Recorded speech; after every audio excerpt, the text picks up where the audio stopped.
یاد وساتئ زما عزتمندو چې د صحابو تنقیس او ګستاخی شروع شي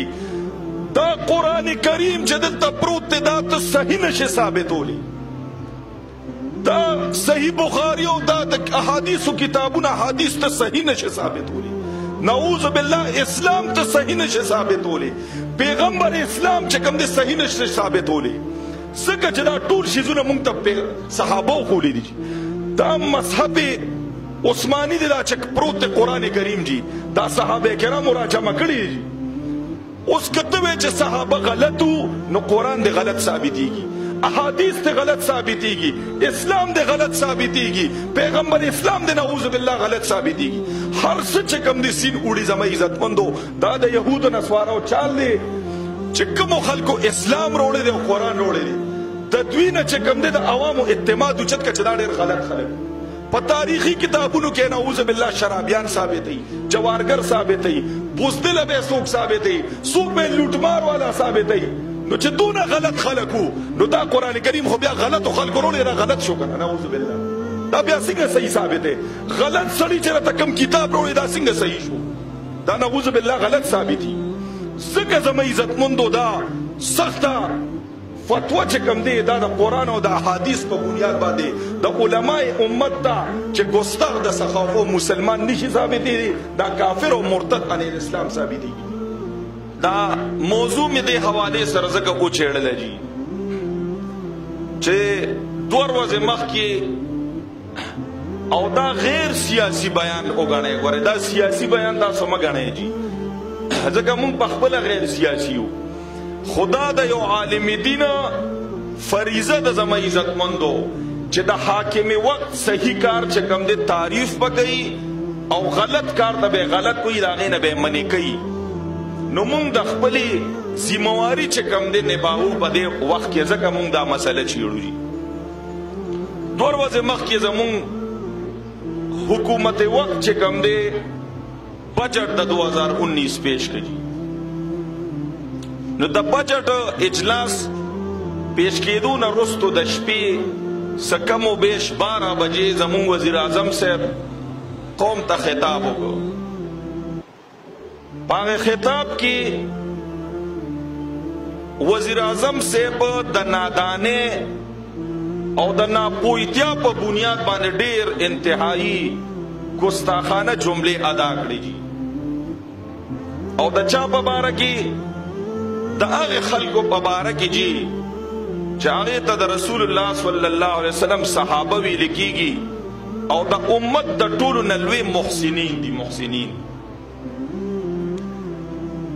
محسنین ځکه دي چې زمونږ د پیغمبر ملاتړ ثابت شوي دي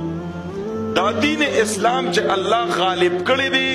دی د دغه صحابه کرامو په بنیاد او په وجه سره او په وسیلې سره کامیاب کړی دی د هغوی په کوششونو سره رسول الله صلی الله علیه وسلم په حیات مبارکه کې هم ډیر مصیبتونه برداشت کړي او دا دین غالب کړی دی او د هغوی د رحلت نه وروستو بیا تر ننه پورې دا اسلام مونږ ته چا راورسو دا قرآن کریم مونږ ته چا راورسو دا احادیث چې مونږ ته پراته دي دا مونږ ته چا رارسولیږي زما عزتمندو د صحابه کرامو په شان کې بعضې الفاظ ډېر د بې ادبۍ وجي لکه د غزوه بدر باره کې چې کوم دی نو دا وویل چې بدر کې صرف 313 جنگیدلو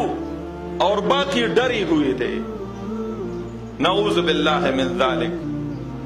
زما عزت مندو چې صحابه کرام بزدل ثابت کړي شي نو په انسانی تاریخ کې چې کوم دی یو سړیم ته نر نشي ثابتولی یو سړیم ته چې کوم دی بهادر بیا نشي ثابتولی زما عزت مندو تاسو وګورئ تاریخ اوچت کیږي چې صحابه کرامو چې په کوم ټیم کې د رسول الله صلی الله علیه وسلم په دعوت باندې لبیک ہوئے هغه ټیم کې زما عزت مندو د پیغمبر اسلام مرسته کول د کل مخلوقاتو نه چې کوم دی بغاوت کولو عالم کفر و د کفر تیاری وی شرک و زما عزت مندو رسمونه رواجونو بدعاتو د دین مسیح چې کوم دی کتب سماویہ دا چې کوم دی پوری طرح مسخ کړی شو جی. تاسو ګوره څومره انتهایی د خونریزه وختو زما عزتمندو په دغه وخت کې د الله د رسول سره شانه بشانه ودرېدلو ایمان روړل زما عزتمندو دا د هر کسو ناکس کار نو زما عزتمندو. دې لپاره الله دغه صحابه ټاکلیو جی چې هغوی سره د هیڅ شي پروا نه وه جی. هغوی د بال برادرۍ پروا نه لرله جی. کل انسانیت سره چې کوم دی د هغوی خلاف علم بغاوت یې بلند کړو زما عزتمندو جی. نو دا ډېر انتهایی د نرتوب وخو جی. بیا زما عزتمندو د بدر لراشه جی. غزوه بدر چې تاسو ګورئ ویللې جی نو په تاریخ د انسانیت کې د یو پیغمبر په دور کې هم چې کوم دی دومره جوان مردی او دونه نډرتوب او دومره بهادری چې کوم دی هیڅ چام نه د خولې کم چې د بدر صحابه کرامو خولې جی. زما عزتمندو سوچ کې دا د دې زمانه چې کوم دی مشینی جنگ نو چې یو ګولې اخره او بس مړ شي.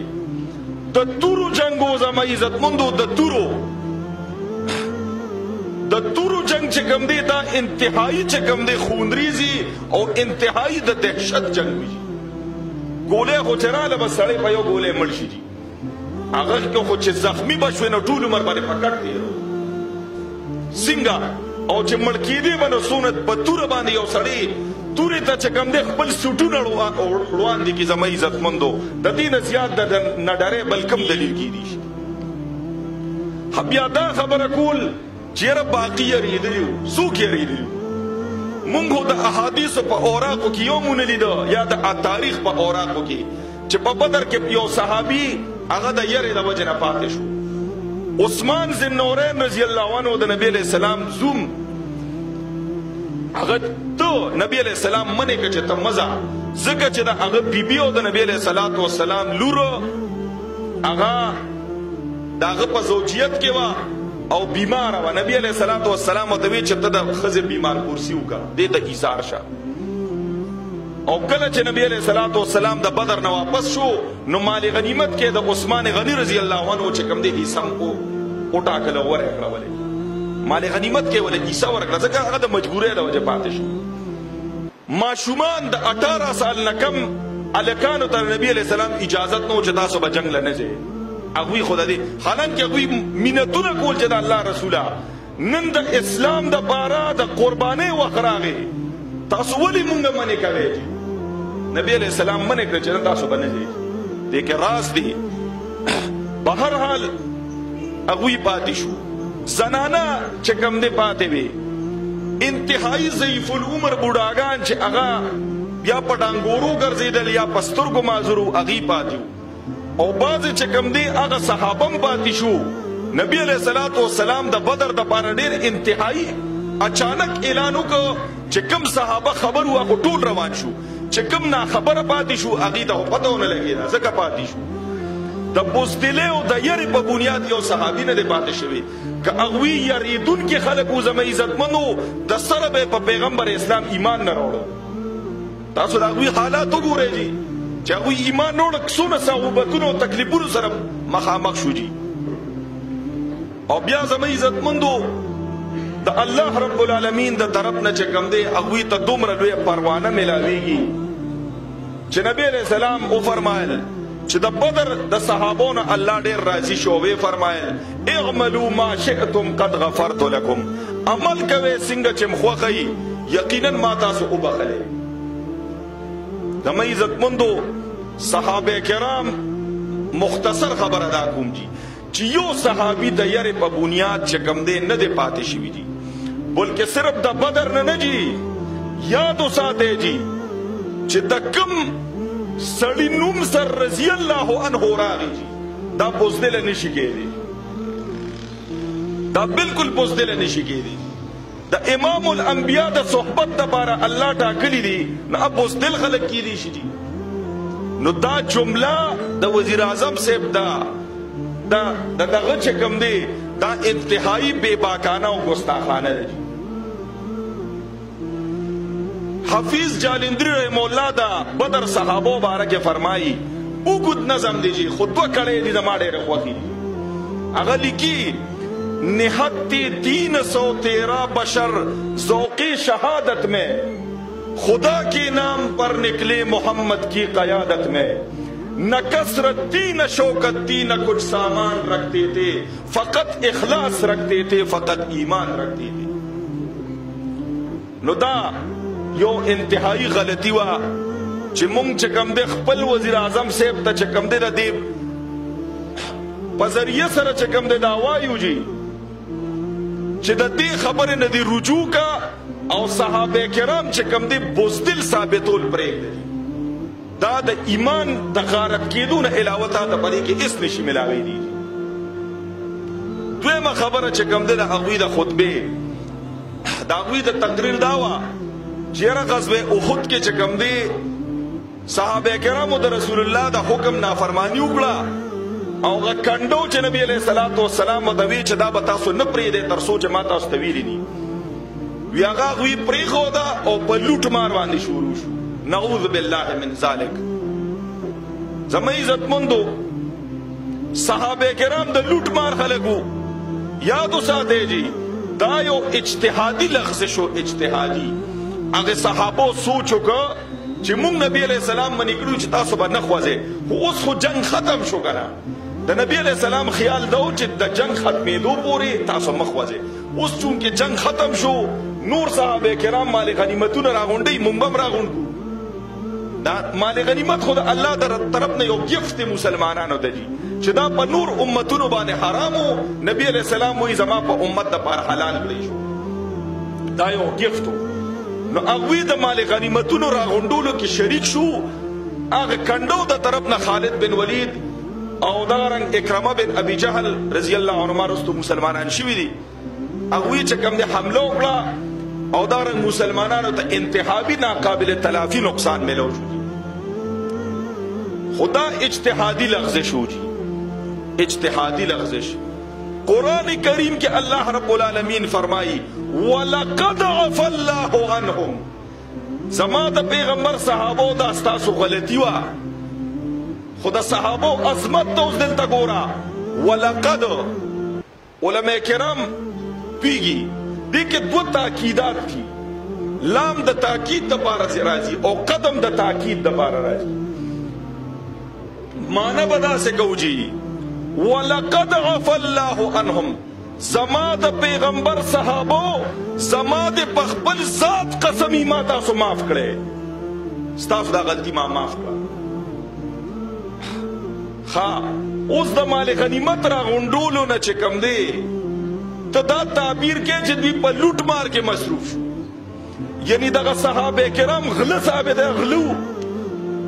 د چا باندې په مال باندې ډاکه واچوله ډاکوانو.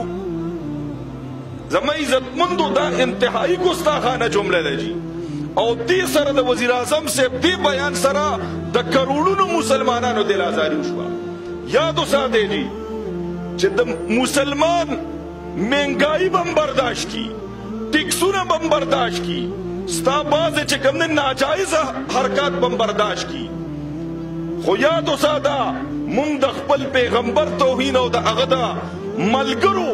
دا اغه ننګیالو مرګرو صحابه کرام رضی الله عنهم اجمعین چې مونږ دا ایمان دا غوی مرهون دي مونږ دا غوی د وجنه نن مؤمنان یو دا غوی د وجنه مونږ دا قران کریم منو چې دا الله کتاب دی دا غوی د وجنه مونږ احادیث د نبی علیہ السلام منو چې او دا بخاری او مسلم ابو داود دا پیغمبر احادیث دی دا غوی د وجنه مونږ اسلام منو چې دا خالق کائنات ازلی دین دی او تر قیامت پورې دین دی دا غوی د وجنه مونږ امام الانبیاء ګڼو چې محمد رسول الله آخری پیغمبر دی دا ارس صحابو مونږ ته وخوج. زما عزتمندو داسې الفاظ استعمالول دا انتہائی د جہالت په بنیاد. مونږ دا نه وایو چې وزیر اعظم صاحب دی دا دانست او قصدن دا ارتکاب کړی دا صحابو ګستاخیه کړی نه دا نه دا پویتیا په بنیاد باندې نه جی. خو یاد وساتئ جی مونږ د دې منبر په ذریعه سره او د سوشل میډیا په ذریعه سره خپل وزیر اعظم صاحب ته وایو چې داسې قسم الفاظ د صحابو باره کې استعمالول نو که زه دې سره تعبیر ورکم نو دا بم کمی 11,000 لینډز چې کوم دی نو تارونه چیړل دي چې دا سړی د مرګ نه بغیر بل ځای ته نه رسېږي لکه سړی چې 11,000 لینډ تارونه چیړي د صحابو په باره کې چې کوم دی ګوتې اوچتول اغوی نعوذ بالله غله ثابتول او لوټ مار والا ثابتول اغوی نعوذ بالله بزدل ثابتول دا انتهایی بے باکی ده جی او دا د دنیا او د آخرت د تاوان خبره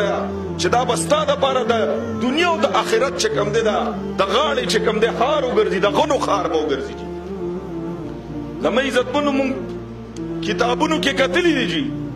چې د صحابه کرامو د ګستاخو په دنیا کې څه انجام شوي دي آخرت خو پرېږده جی یاد وساتئ جی ترمذی شریف حدیث تی جی رسول الله صلی الله علیه وسلم له یو جنازه راغله جی نبی علیہ الصلوۃ والسلام مخکې شو او دا مرده ده کفن یې چې کوم دی هغه مخې ته ښکاره کړه کپړې ته اوچته کړه نبی علیہ السلام چې هغه ته وکتل په شا شو جنازه ونه کړه جی بل صحابي یې مخکې کړ نبی علیہ السلام یې جنازه نه کوي چې جنازه شوه صحابو عرض وکړه چې د الله رسول تاسو هو جنازه ولې ونه کړه نبی علیہ الصلوۃ والسلام ته فرمایي انه کان یبغض عثمان فبغضه الله عز وجل یقینا دا مردا د عثمان سره بغض ساتو الله د دنه ناراضه دی عثمان غنی سره بغض ساتو بغض الله ته ناراضه دی چې الله د چا نه ناراضه یې جنازه نه کوم څومره اوچت خلک د صحابو شان چې سړی وګوري زما عزتمندو نو یاد وساته په تاریخ د انسانیت کې د انبیاء علیهم السلام نه بعد د پیغمبرانو نه رستو زما عزتمندو په ټول انساني تاریخ کې کوم میندو چې د صحابو غونتې بچي زیږولي دي زما عزتمندو داسې میندم چې کوم د نظیر نشي پیش کولی دي چې د صحابو غونتې بچي ته نه پیدا شوي دي زما عزتمندو د صحابو په باره کې یاد وساتئ جی دا د اهل السنت والجماعت عقیده ده جی امام ابو زرعه لیکي دا د امام بخاری استاد دی جی واذا رايت الرجل ينتقص احدا من اصحاب رسول الله صلى الله عليه وسلم فاعلم انه زنديق کله چې ته وینې یو کس سره چې هغه د پیغمبر په اصحابو کې د یو صحابي تنقیص کوي نو پیشه چې دا سړی زنديق ته کافر دی د اسلام کې څه نشته او د لیغیظ وبهم الکفار د قرآن د آیات نه امام دارالهجرت امام مالک رحمت الله علیه استدلال کوي چې د صحابه کرامو سره څوک بغض ساتي دا سړی کافر د قرآن کې په الله فتوا ورکړې ده لیغیظ وبهم الکفار نه استدلال کوي زموږ عزتمندو دغه رنګ امام زهبی په کتاب الکبائر کې چې کوم د کفر فتوا ورکړي باغ خلکو چې د صحابه کرامو په شان کې ګستاخی کوي خدا زموږ عزتمندو بعض وخت کې چې کوم د الفاظ وزي دا د اسلامی تاریخ نه د ناواقفیت په بنیاد باندې وزي دا نه چې اوسړي ګستاخی وکړو موږ داري کوی دا کافر شو نه دا د ناپوهتیا په وجه باندې وکړي د جهالت په بنیاد باندې وکړي زموږ عزتمندو د صحابه کرامو په باره کې مونږ بالکل چې کوم دي د مسلمانانو ضمیر دا انتهایی حساس واقع شوی دی د صحابه کرامو په عزت باندې چې کوم دي مونږ سودابازی نشو کولی جی او نه مونږ برداشت کولی شو چاہے هغه د زمونږ والدین ولې نه وي زموږ عزتمندو د صحابو ګستاخ مونږ خپل ګستاخ ګڼو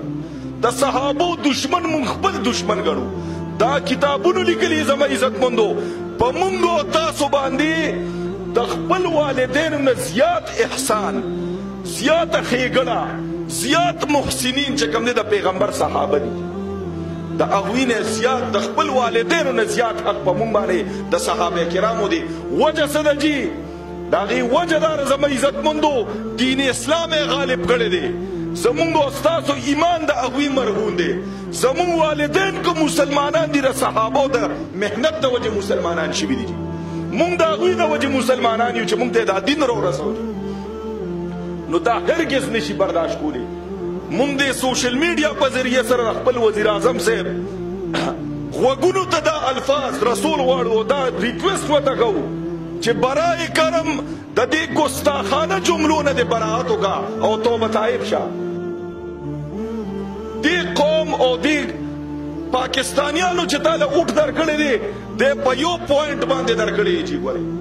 هغه پوینټ دا دی چې تا وې زه ریاست مدینه جوړو اهل علمو دله اوټ درکړی دی لوی لوی اکابرینو دله اوټ درکړی دی لوی لوی مفتیانو شیوخو دله اوټ درکړی دی په خپله په ذات خود زه چې کوم دی اوټر یم د هغه جي صرف په دې بنیاد باندې چې تا وې ریاست مدینه جوړو نو یاد وساتئ د ریاست مدینه کې چې کوم دی هغه خلک چې هغه صحابه کرام ګردانیږي او هغوی چې کوم دی ریاست مدینه د نبي علیه الصلاة والسلام خوب عملي جامع سره رښتیا کړو د هغوی ګستاخي دې بنده کړي چې هر څوک یو هر څوک مخکې ورځو کې شیلا رضا صاحبې چې کوم دی ډېر انتهایی بدتمیزي کړې د حضرت معاویه رضی الله عنه په شان کې دا سلسله به چېرته رسېږي یاد وساتئ زما عزتمندو چې د صحابو تنقیص او ګستاخۍ شروع شي دا قرآن کریم چې دلته پروت دی دا ته صحیح نشي ثابتولی دا صحیح بخاري او دا د احادیثو کتابونه حدیث ته صحیح نشي ثابتولی نعوذ بالله اسلام ته صحیح نشي ثابتولی پیغمبر اسلام چې کوم دی صحیح نشي ثابتولی ځکه چې دا ټول شیزونه موږ ته صحابو ښوولي دي دا مذهب عثمانی دی دا چې پروت دی قرآن کریم جی دا صحابه کرامو را جمع کړي دي اوس که ته وایې چې صحابه غلط وو نو قرآن دی غلط ثابتېږي احادیث دی غلط ثابتېږي اسلام دی غلط ثابتېږي پیغمبر اسلام دی نعوذ بالله غلط ثابتېږي هر څه چې کوم دی سین اوړي زما عزتمندو دا د یهودو نصوارو چال دی چې کومو خلکو اسلام روړی دی او قرآن روړی دی د دوی نه چې کوم دی د عوامو اعتماد اوچت که چې دا ډېر غلط خلک په تاریخي کتابونو کې نعوذ بالله شرابیان ثابتوي جوارګر ثابتوي بزدله به څوک ثابتوي څوک به لوټمار والا ثابتوي نو چې دونه غلط خلک وو نو دا قرآن کریم خو بیا غلطو خلکو روړي دا غلط شو کنه نعوذ بالله دا بیا څنګه صحیح ثابت دی غلط سړي چې راته کوم کتاب روړي دا څنګه صحیح شو دا نعوذ بالله غلط ثابتي ځکه زما عزتمندو دا سخته فتوا چې کوم دی دا د قرآن او د احادیث په بنیاد باندې د علماء امت ته چې ګستاخ د سخاوت مسلمان نشي ثابتېږي دا کافر او مرتد علیه الاسلام ثابتېږي الله دې د عمل کولو توفیق را نصیب کړي